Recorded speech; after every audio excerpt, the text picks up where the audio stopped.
Jadi kebijakannya kacau balau. Mau apa? Mau ketat atau mau longgar? Kalau kita melakukan kebijakan kacau, yang keluar adalah setan-setannya dari kebijakan itu. Jadi ekonominya turun, hampir hancur. Saya dipanggil ke istana, gimana? Ya udah Pak, dibalikin lagi aja. Kan nggak lama lah saya beresin. Bagaimana manage ekonomi, itu bukan barang baru untuk saya. Ini jangan bilang sombong ya. Tapi kan Anda mesti tahu, rupanya sejak bulan 2-3 bulan pertengahan itu, uang diserap secara bertahap terus ke bawah sampai pertumbuhannya nol menjelang second half 2024. Jadi itu yang Anda rasakan di ekonomi, melambat dengan signifikan, real sector susah, semuanya susah. Maksudnya keluar tagline Indonesia apa? Gelap, Indonesia apa? Kita semua menunjuk ke ini gara-gara global. Padahal ada kebijakan dalam negeri yang salah juga, yang utamanya mengganggu kita karena 90% perekonomian kita didrive oleh domestic demand. Masuki 2025, Januari, Februari, Maret, April, membaik semuanya tiba-tiba, saya pikir udah insaf nih. Pertumbuhan uang sempat mencapai 7% di bulan April. Makanya ketika saya rasakan di bulan April, saya bilang, kita sudah keluar dari krisis, Indonesia akan cerah. Yang saya nggak tahu, Mei jatuh lagi, Juli jatuh, Agustus jatuh ke 0%. Jadi nggak tahu nih pada marah sama saya nggak habis ini. Menteri Keuangan yang baru Purbaya Yudi Sadewa membongkar bahwa ada kebijakan yang kacau balau di era Menteri Keuangan sebelumnya di hadapan Komisi 11 DPR RI. Kebijakan yang mengakibatkan ekonomi dan keuangan Republik ini sangat menurun. Atas pernyataan Menteri Purbaya pun seketika suasana Komisi 11 hening. Ketua. Jadi tadi saya nggak mau jadi koboi, sekarang saya dipakai jadi koboi lagi rupanya. Tapi nanti begini, kalau ada kesalahan saya mohon maaf sebelumnya. Nggak selip, tapi betul, tapi gini. Mungkin beberapa kalangan akan tersinggung dan saya minta maaf kalau ada yang tersinggung. Tapi ini untuk langkah untuk memperbaiki ekonomi kita seperti apa. Jadi saya juga tadi berpikir kok saya baca pidato aja nih. Saya baca, dia baca, dia baca, dia baca. Ini perlombaan membaca kelihatannya. Mungkin salah saya di bawah rankingnya. Tapi kalau emang ditanya program apa yang saya akan buat, kenapa Pak Presiden Prabowo mau menunjuk saya? Apa dia salah tunjuk? Mungkin enggak. Jadi begini, saya ekonom sudah cukup lama. Tahun 2000 jadi ekonom, pulang sekolah, langsung kerja di financial sector. Kemudian 2002 langsung membantu tim think tanknya Pak SBY di Brighton Institute, sering memberi masukan. 2010 staf khususnya Pak Hatta Rajasa. 2015 masuk ke KSP membantu Pak Lut dan memberi masukan ke Pak Jokowi juga ketika sedang susah. Jadi bagaimana manage ekonomi itu bukan barang baru untuk saya. Ini jangan bilang sombong ya, tapi kan Anda mesti tahu, nanti saya harus meyakinkan bapak-bapak kan. Jadi saya berangkat belajar sebelum krisis 95. Tujuannya saya pikir oke, mungkin saya bisa membantu ekonomi. Tapi sebelum sekolah selesai 1998 krisis, pulang negara udah berantakan pada waktu itu ya. 2000 pertumbuhan baru 1 rendah kan. Habis itu kita bantu ke sana dan waktu itu Pak SBY bisa meningkatkan pertumbuhan sampai mendekati 6% kan. Terus diganti Pak Jokowi. Pak Jokowi pertumbuhannya sedikit di bawah 5% on average. Jadi saya pelajarin dari krisis 1998 salah kita di mana. Kenapa ketika 97-98 negara yang mulai diserang adalah Thailand, Korea, dan lain-lain. Kenapa yang paling terpuruk kita? Jadi saya pelajari betul apa yang terjadi waktu itu dan bagaimana cara mengatasi krisis kalau terjadi lagi. Jadi ini boleh teori sedikit Mas ya, izin. Silakan Pak, Bapak mau ngomong apa saya kasih kebebasan. Oke. Di buku moneter itu ada pemenang Nobel yang bilang bahwa dia mempelajari krisis tahun 1930 di Amerika. Dia bilang waktu itu krisis, mereka debat bunga di nolin kok masih krisis. Rupanya pada waktu itu walaupun suku bunga rendah, nol, tapi uang, vitamin yang di sistem perekonomian itu negatif. Jadi ekonominya dicekek. Itu sebetulnya yang melandasi teori utama kebijakan moneter. Jadi kalau Anda mau lihat kebijakan moneter, ketat apa longgar, jangan hanya dilihat dari suku bunga. Dia bilang begitu, lihat laju pertumbuhan uang primer, base money. Jadi dampak kebijakan moneter amat signifikan di perekonomian. Tahun 1997, 98, 97, kita melakukan kesalahan yang fatal. Pada waktu itu, BI menaikkan bunga sampai 60% lebih, karena untuk menjaga rupiah. Semua berpikir kita melakukan kebijakan uang ketat, ya kan? Wah, bunga tinggi perusahaan mana ada yang pinjam. Tapi kalau kita lihat di belakangnya, apa yang terjadi? Kita mencetak uang, base money itu tumbuhnya 100%. Jadi kebijakannya kacau balau. Mau apa? Mau ketat atau mau longgar? Kalau kita melakukan kebijakan kacau, yang keluar adalah setan-setannya dari kebijakan itu. Bunga yang tinggi menghancurkan real sektor, uang yang banyak dipakai untuk menyerang nilai tukar rupiah kita. Jadi kita membiayai kehancuran ekonomi kita pada waktu itu tanpa sadar. Ini bukan karena yang ekonom-ekonom yang dulu bodoh atau gimana, tapi memang kita belum pernah mengalami keadaan seperti itu. Jadi kita belum tahu nyata seperti apa. Dan saya simpulkan kesalahan kita di situ. Jadi pada waktu 2008 ada global financial meltdown, kebijakan kita ubah. Saya bisik-bisik sedikit lah ke think tanknya SBY. Waktu itu mau jatuh ekonominya, ekspansi fiskal di tahun 2009, dan suku bunga diturunkan di bulan Desember 2008 ketika rupiah sedang melemah. Jadi hitungan saya kalau gini, kalau kita menjaga nilai tukar dan lain-lain, ciptakan pertumbuhan ekonomi. Kalau mau ciptakan pertumbuhan ekonomi, jaga kondisi likuiditas di sistem perekonomian. Itu yang terjadi. Saya pikir dengan edukasi tahun 2008-2009 itu, semua orang sudah mengertikan banyak ekonomi yang lihat. Rupanya lupa terus kita tuh cepat lupa, makanya ada siklus bisnis ekonomi naik, ekonomi turun, sepertinya setiap 7 tahun kita lupa. Untung saya masih ingat sedikit-sedikit. 2015 ketika Pak Jokowi ngambil pemerintahan, kondisinya sama. Kebijakan sedang ketat. Saya pindah ke KSP untuk memberi masukan langsung pada waktu itu supaya kebijakannya dirubah. Dan itu kebijakannya dirubah dan kita selamat. Itu jadi pembalikan ekonomi Indonesia bukan terjadi otomatis. Semua karena intervensi kebijakan. Kebetulan Pak Jokowi cukup cepat mengambil langkah. 2020-2021 sama. Pada waktu COVID, semua nyalahin COVID akan menghancurkan ekonomi Indonesia katanya. Bank-bank mulai hampir berguguran. Saya waktu sedang di maritim, asik mancing lah. Saya pikir ngapain mikirin ekonomi lagi, udah pada jago di perekonomian kan. Tapi setelah kita lihat, base money pertumbuhannya berapa di situ? Di bulan Maret 2000, pertumbuhannya minus 15,3%.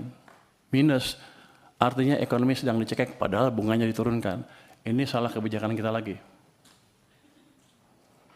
Jadi ekonominya turun, hampir hancur. Saya dipanggil ke istana, gimana? Ya udah Pak, dibalikin lagi aja. Gimana caranya? Ya udah, BI suruh kurangin penyerapannya ke sistem. Siapa lagi? Tambah uang ke sistem dari sisi fiskal juga Pak. Gimana caranya? Bapak punya uang kebanyakan di Bank Sentral. Waktu itu ada 500 triliun, 529 triliun. balikin ke sistem. Di bulan Maret 2021, Mei 2021, dipindahkan uang sebesar 300 triliun dari BI ke sistem perbankan. Laju pertumbuhan uang naik lagi dari minus ke double digit 11, terus dijaga oleh Bank Sentral juga di atas 20%. Itu yang menyelamatkan ekonomi kita. Nah, saya pikir juga dengan pelajaran sepanjang itu kan, ya udah jago semua lah, ya udah kita santai aja. Gara-gara itu saya ngebantu sektor finansial pada waktu itu, saya dilempar ke LPS dengan tugas katanya jaga stabilitas di sana. Saya hanya bisa jaga stabilitas. Kita selalu pro pertumbuhannya. Jadi ketika even Bank Sentral naikin bunga, LPS naiknya lambat sekali untuk menjaga pro pertumbuhannya. Jadi ketika even Bank Sentral naikin bunga, LPS naiknya lambat sekali untuk menjaga supaya ekonominya nggak tumbuh terlalu lambat. Tapi kan instrumennya saya bilang tadi, bunga hanya salah satu. Uangnya seperti apa?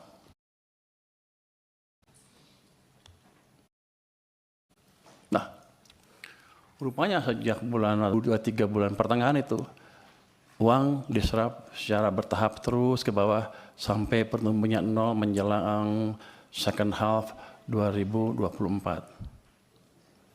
Jadi itu yang Anda rasakan di ekonomi, melambat dengan signifikan, real sector susah, semuanya susah. Maksudnya keluar tagline Indonesia apa? Gelap, Indonesia apa? Kita semua menunjuk ke ini gara-gara global. Padahal ada kebijakan dalam negeri yang salah juga, yang utamanya mengganggu kita karena 90% perekonomian kita didrive oleh domestic demand. Masuki 2025, Januari, Februari, Maret, April, membaik semuanya tiba-tiba, saya pikir udah insaf nih. Pertumbuhan uang sempat mencapai 7% di bulan April. Makanya ketika saya rasakan di bulan April, saya bilang, kita sudah keluar dari krisis, Indonesia akan cerah. Yang saya nggak tahu, Mei jatuh lagi, Agustus, Juli jatuh, Agustus jatuh ke 0%.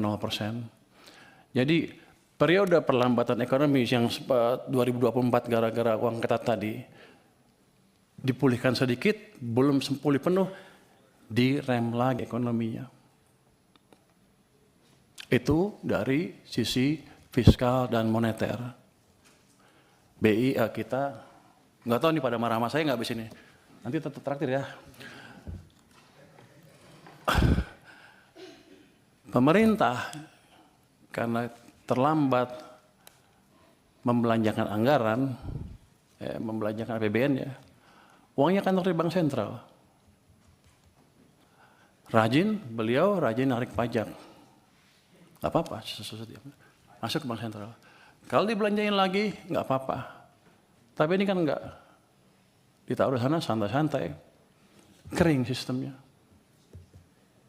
Bank Sentral kita juga sama, katanya saya nanti kan penguasa ya. Katanya punya apa di KSSK boleh menggayat sedikit kan ya. Jadi saya berani ngomong sedikit sekarang. Dulu saya nggak berani karena saya di LPS, wewenang saya nggak sampai sana. Jadi dua sisi mengetatkan kebijakan kita. Bank naruh uangnya di bank, padahal uang kita banyak. BI menyerah sampai 800 triliun, pemerintah pada satu titik sampai 500 triliun sampai lebih di Bank Sentral, sistem kekeringan. Yang Bapak-Bapak rasakan adalah yang kemarin demo itu karena tekanan berkepanjangan di ekonomi, karena kesalahan kebijakan fiskal dan moneter sendiri yang sebetulnya kita kuasain.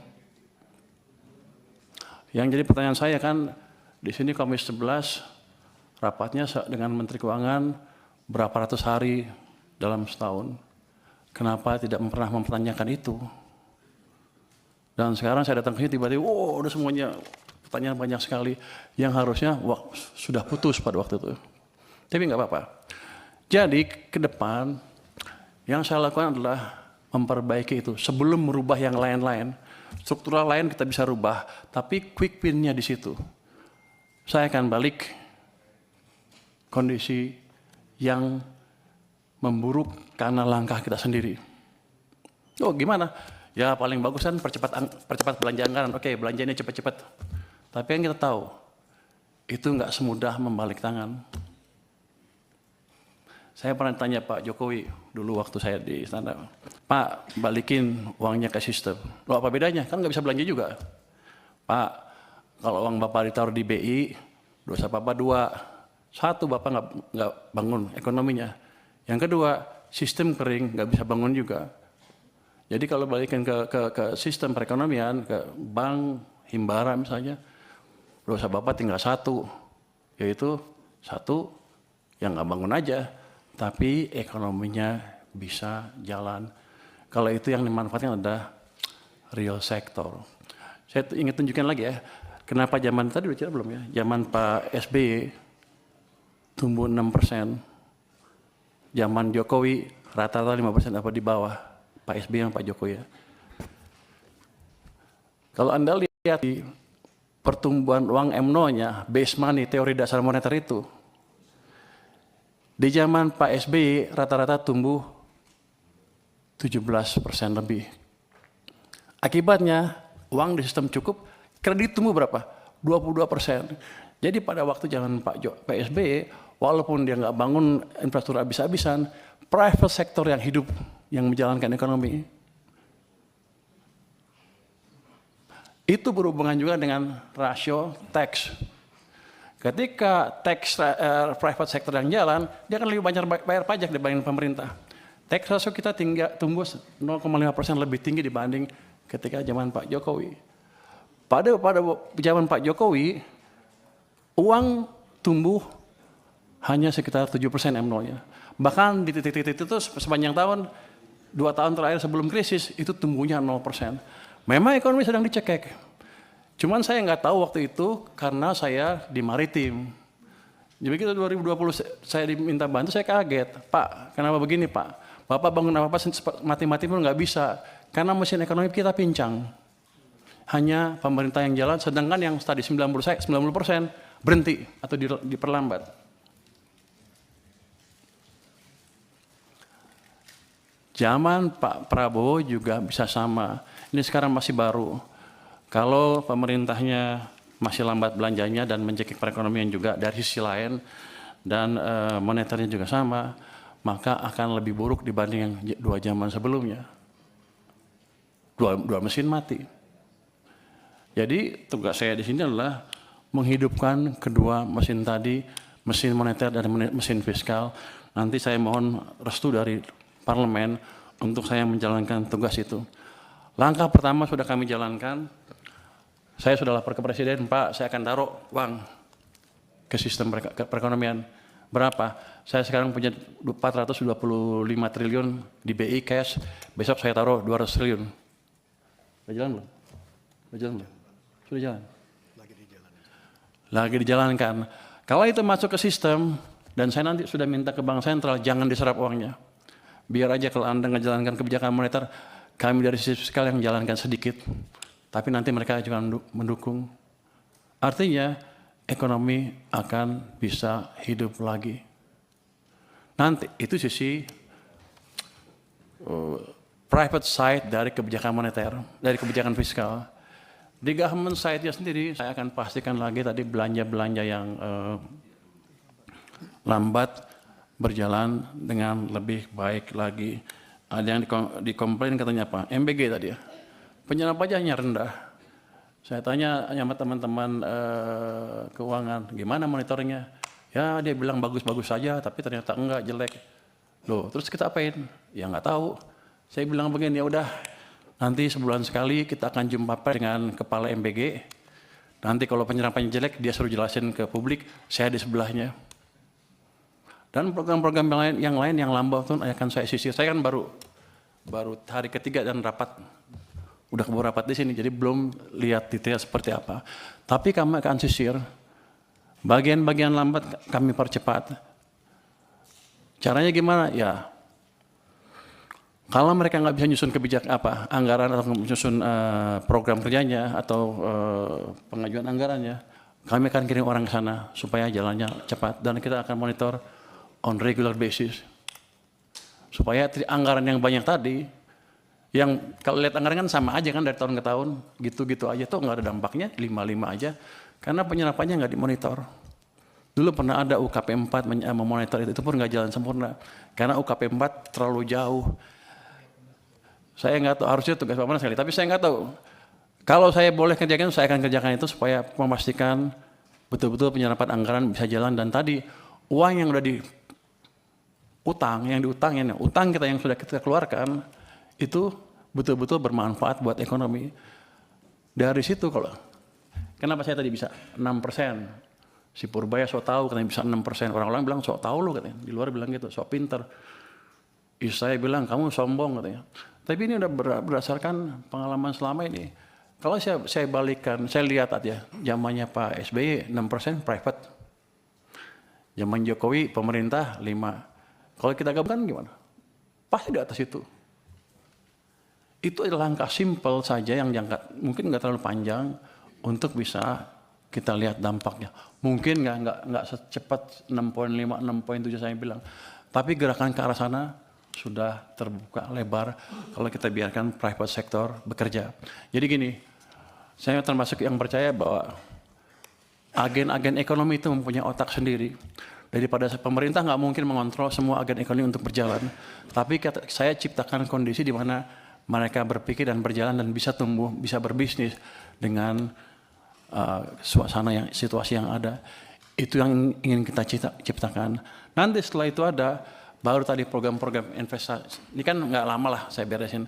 Nanti setelah itu tadi yang debottlenecking akan kita kerjakan Pak Hekal untuk investasi. Saya dulu pernah jadi, saya nggak tahu, boleh nggak gitu Kemenkuan. Nanti saya bentuk tim aja di Kemenku. Saya dulu pernah menjadi wakil ketua tim debottlenecking di zaman pemerintah sebelumnya. Ketuanya pada waktu itu Pak Yasona Lawli dengan beberapa Kemenko. Itu kita sidang setiap minggu. Senin 7 kasus kita putuskan. Saya mecahin 300 kasus dilaporkan ke kami, kita pecahkan 193 kasus investasi berhubungan dengan investasi sebesar 890 triliun. Jadi saya pikir saya udah ngerti, bukan ngerti, kira-kira ngerti deh, kira-kira bisa memperkirakan deh di mana bottlenecking, di mana hambatan yang kita hadapi dan gimana cara memecahkannya. Itu bukan tugas Kementerian Keuangan, tapi kalau boleh nanti saya bentuk tim aja di Kementerian Keuangan. Kalau yang lain tidak mau, tapi mungkin saya usulkan ke kementerian yang lain, Menko dan lain-lain untuk membuat itu lagi. Jadi Pak Purbaya, kalau masih ada pertanyaan tadi, karena kita masih ada rapat lagi. Okay. Tadi itu sebenarnya kita rapat pengantar, Pak.